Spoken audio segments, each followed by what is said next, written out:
ओ धर्म की पाठशाला भाग 2 का शेषांश जो रह गया था वो हम आज बताने जा रहे हैं मित्रों।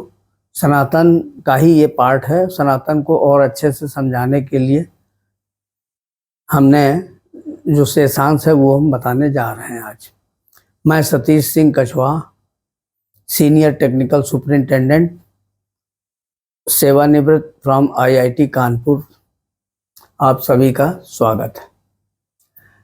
मित्रों, सामने ये आपको चित्र दिखाई दे रहा होगा। इस चित्र को समझिए और देखिए, ये हमारा एक स्टूल टाइप है, प्लेटफॉर्म है। ये एक प्लेटफॉर्म है, ये सनातन का प्लेटफॉर्म है। इस सनातन के प्लेटफॉर्म में 3 आधारशिलाएं हैं, सत्य, न्याय और कर्तव्य। ये आधारशिलाएं हैं। इन आधारशिलाओं पर 3 ये स्तंभ पाए हैं। तो एक है सत्य, ये है रज और ये है तम। ये 3 पाए उस पर हैं। इसके ऊपर ये एक प्लेटफॉर्म रखा हुआ है जिसे सनातन प्लेटफॉर्म हम मानते हैं। अब इस सनातन प्लेटफॉर्म से ही दुनिया में जितने भी पंथ हैं उन सब का उदय हुआ है। जैसे जैनिज्म, सबसे पहले जैनिज्म का जन्म हुआ। जैनिज्म के बाद बुद्धिज्म आया।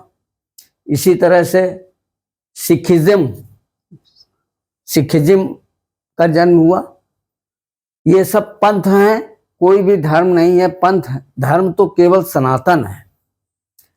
अच्छा, पारसियों का भी अपना जो पंथ है वो भी हमारे इसी सत्य, न्याय और कर्तव्य पर आधारित है।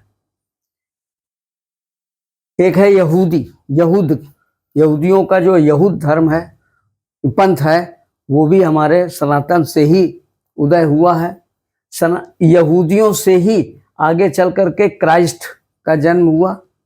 क्राइस्ट के 250 साल बाद इस्लाम का जन्म हुआ।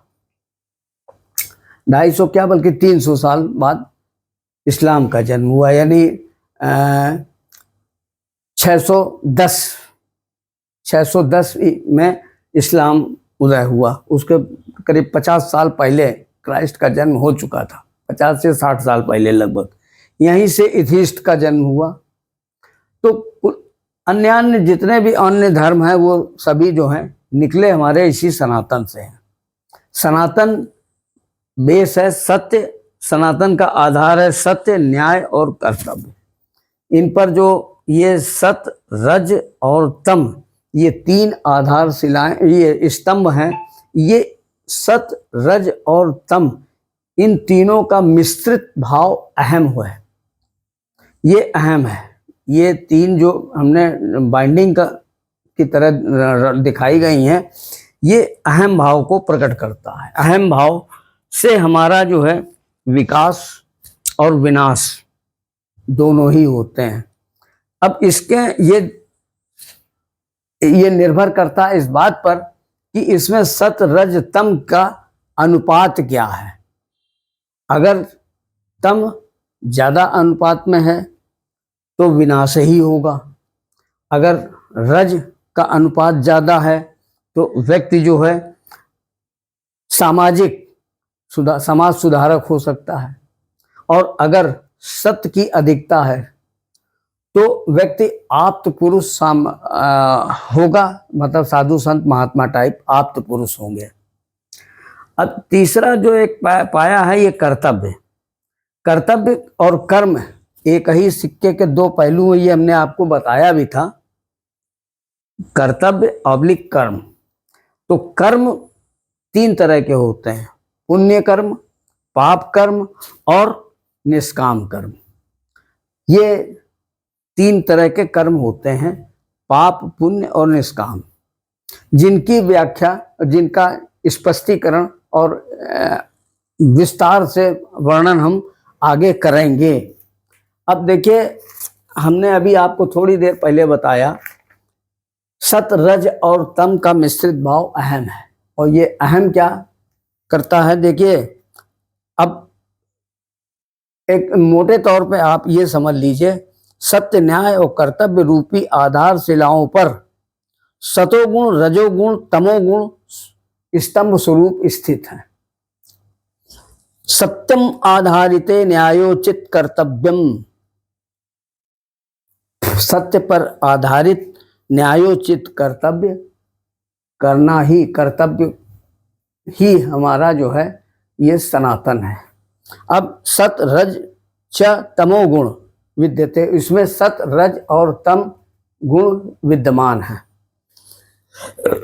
सतोगुण, रजोगुण च तमोगुण मिश्रण भाव, मिश्रण उत्पन्ने अहम भाव, इन तीनों का मिश्रित भाव अहम उत्पन्न होता, अहम से अहम उत्पन्न होता है।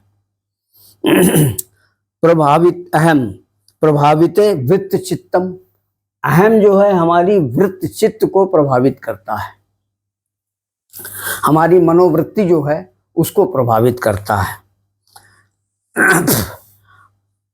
अनुपातिके मिश्रण प्रभाविते विभक्ते वृत्त चित्तम, और इसका अनुपातिक मिश्रण जो है हमारी वृत्तियों में विभक्तियां, अलग अलग किस्म के लोगों की मनोवृत्ति हो जाती है बशर्ते कि ये, और ये सारा का सारा निर्भर करता है हमारे खान पान पर।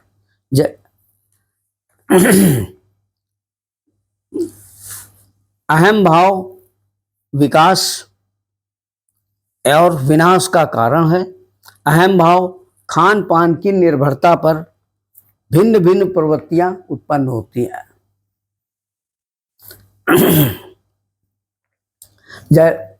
सामान्य भाषा में कहते हैं कि जैसा अन्न वैसा मन, जैसा आप अन्न खाएंगे वैसा मन होगा आपका। कहने का आशय यह है कि अगर आप कोई नशे की चीज वनस्पति लेते हैं जैसे भांग वगैरह है, तो स्वाभाविक है मदान्धता आएगी, उन्माद होगा। ऐसे ही आप जो है मांस भक्षण करेंगे तो स्वाभाविक है स्वार्थ तत्परता होगी और आपका पशुता व्याप्त होगी, क्योंकि मांस तो पशुओं से ही प्राप्त होता है, और जो पशु है कोई ना कोई जो भी पशु होगा उसका गुण है पशुता, और पशुता हम जब उसका भक्षण करेंगे तो स्वाभाविक है हमारे अंदर भी पशुता आएगी, व्याप्त होगी। जबकि शाकाहार से मन, आत्मा, शांति, बुद्धिमत्ता आदि गुणों की प्रवृत्तियां उत्पन्न होती हैं। उपरोक्त कथन में सनातन की आधारशिलाओं और सत रज तम आदि गुणों की विस्तृत चर्चा हम अगली पाठशाला में करेंगे।